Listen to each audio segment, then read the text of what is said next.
Hello everyone. এমব্রয়ডারির বালা বানাতে আমাদের লাগবে কেচি, ফ্যাব্রিক আঠা, একটি চুড়ির বেস আমি নিয়েছি 2.6 আর সাথে নিয়েছি বেশ কিছু ক্রচেট বল। একটা ক্রচেট বল দিয়ে আমি বেস রেডি করব, বাকিগুলো দিয়ে আমি এমব্রয়ডারির কাজ করব। ব্যাস, সিম্পল কয়েকটা আইটেম। এমব্রয়ডারির কাজ করার জন্য আমি বেসটা আগেই প্রিপেয়ার করে নিয়েছি। বেস প্রিপেয়ার করার প্রসেসটা আমি দেখাবো অন্য কোনো ভিডিওতে। প্রথমে আমি ফ্যাব্রিক গ্লু এর সাহায্যে বালার সারফেসে একটি পাপড়ি আঁকে নেব। এরপর আমি এই ক্রচেট সুতা দিয়ে একটা পয়েন্ট থেকে স্টার্ট করে দেখছেন কিভাবে নিটলি আমি পাপড়িটা কাভার করার চেষ্টা করছি। ফুল কাভারেজের জন্য আমাদেরকে আঠা অ্যাপ্লাই করে যেতে হবে আর সুতা দিয়ে ঘুরিয়ে ঘুরিয়ে এভাবে করে পাপড়ির সারফেসটা পুরোটা কাভার করে ফেলতে হবে। কাভার করার পর দেখবেন আমি হাত দিয়ে পয়েন্ট করে দেখিয়ে দিচ্ছি, একটি পাপড়ি করার পরে আরেকটা পাপড়ি আপনি ঠিক তার লেফট সাইড থেকে স্টার্ট করবেন। ফুলের পাপড়িতে একটু রিয়েলিস্টিক ভাইব দেওয়ার জন্য খেয়াল করবেন আমি কিন্তু পাপড়িটা কমপ্লিট করার পর হাত দিয়ে হালকা একটু প্রেস করে পাপড়িটাকে একটু হার্ট শেপ দেওয়ার চেষ্টা করেছি। আসলে ভিডিওতে কাজটা যতটুকু ফাস্ট ফরওয়ার্ড করা, কাজটা কিন্তু ততটুকু সহজ নয়। ফ্যাব্রিক গ্লু ইউজ করে এই ধরনের প্রেসড এমব্রয়ডারির কাজগুলো করতে হয় খুবই সিনসিয়ারলি। সবচেয়ে ভাইটাল বিষয়টি হলো আপনার হাত থেকে এমব্রয়ডারির বেসটাতে আঠা ট্রান্সফার হচ্ছে কিনা, কারণ ফ্যাব্রিক গ্লু এর উপর আপনি যখন সুতা প্রেস করে করে এমব্রয়ডারি বা নকশার কাজ করছেন তখন কিন্তু আপনার হাতেও বারবার আঠা লেগে আসবে। তবে আপনার এই হাত থেকে অলরেডি এমব্রয়ডারি করা ডিজাইন বা এরকম কোনো স্পেসে যদি আঠা ট্রান্সফার হয়ে যায় তাহলে কিন্তু আপনার ডিজাইনগুলো শুকানোর পরে আঠার ছোপ ছোপ থেকে যাবে।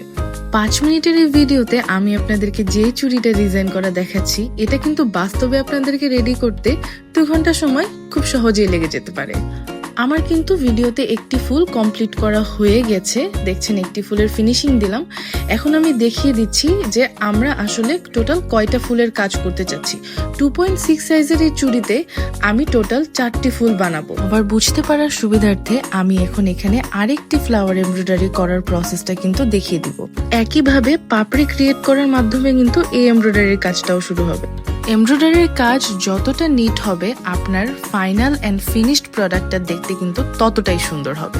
এখানে কিন্তু আমি প্রথম ফুলটার মতোই সেম প্রসেস ফলো করে আঠা অ্যাপ্লাই করে যাচ্ছি। এরপর সুতা দিয়ে ঘুরিয়ে ঘুরিয়ে পাপড়ির স্পেসটা কাভার করছি এবং স্পেস কাভার হয়ে যাওয়ার পর হাত দিয়ে আলতো করে একটু রিয়েলিস্টিক ভাইব দেওয়ার জন্য আমি পাপড়িতে একটু হার্ট শেপ দেওয়ার চেষ্টা করছি। ভিডিওটাকে লেংদি না করার জন্য আমি একদম লাস্ট ফ্লাওয়ারের লাস্ট পাপড়িতে চলে এসেছি। ঠিক একইভাবে আমি কিন্তু 4টা ফুলের কাজ কমপ্লিট করে ফেলেছি। ফ্লাওয়ারের কাজগুলো কমপ্লিট করে ফেলার পর এখন আসে হচ্ছে পাতার কাজ। পাতার কাজ করার জন্য আমি প্রথমেই একটা ফুল থেকে আরেকটা ফুলের কানেকশন পয়েন্ট ক্রিয়েট করব, যেখানে আমি সুতার মাধ্যমে পাতা যে ডালটাতে বসবে সেই ডালটা ক্রিয়েট করার চেষ্টা করব। প্রেসড এমব্রয়ডারি পারফেক্টলি করতে পারার একটা সিক্রেট হচ্ছে পারফেক্টলি গ্লু অ্যাপ্লাই করতে পারা। আপনি যত নিখুঁত ডিজাইনে গ্লু অ্যাপ্লাই করে যত নিটলি সুতা প্রেস করতে পারবেন ততই সুন্দর হবে আপনার এমব্রয়ডারির কাজ। এই পার্টের কাজ অলমোস্ট শেষ। এখন আমি স্টার্ট করব পাতা ক্রিয়েট করা। পাতা ক্রিয়েট করার জন্য কিন্তু প্রসেসটা একদম সিম্পল। দেখতেই পাচ্ছেন ঠিক যেভাবে আমি ফুলের পাপড়ি ক্রিয়েট করেছি ঠিক সেভাবে আমি আঠা দিয়ে কিন্তু পাতা আঁকিয়ে নিয়েছি। প্রথমে আঠা ইউজ করে আপনি যখন ইনিশিয়াল শেপটা পারফেক্টলি দিতে পারবেন তখন কিন্তু বাকি কাজটা কমপ্লিট করাটা একদম ইজি হয়ে যাবে। ঠিক পাপড়ির স্পেসগুলো যেভাবে কাভার করেছি আমি কিন্তু পাতার স্পেসগুলো ঠিক সেভাবেই কাভার করছি। বাট এখানে আমার প্ল্যান আছে একটা কালার ইউজ না করে 2টো কালার ইউজ করা। আর সেই জন্য আমি প্রথমে পাতার যে আউটার লেয়ারগুলো সেটা কাভার করে নিয়েছি। আউটার লেয়ার কমপ্লিট করে ফেলার পর এবার আমি এই লাইম গ্রিনটা ইউজ করব পাতার ইনার লেয়ারগুলো কাভার করার জন্য।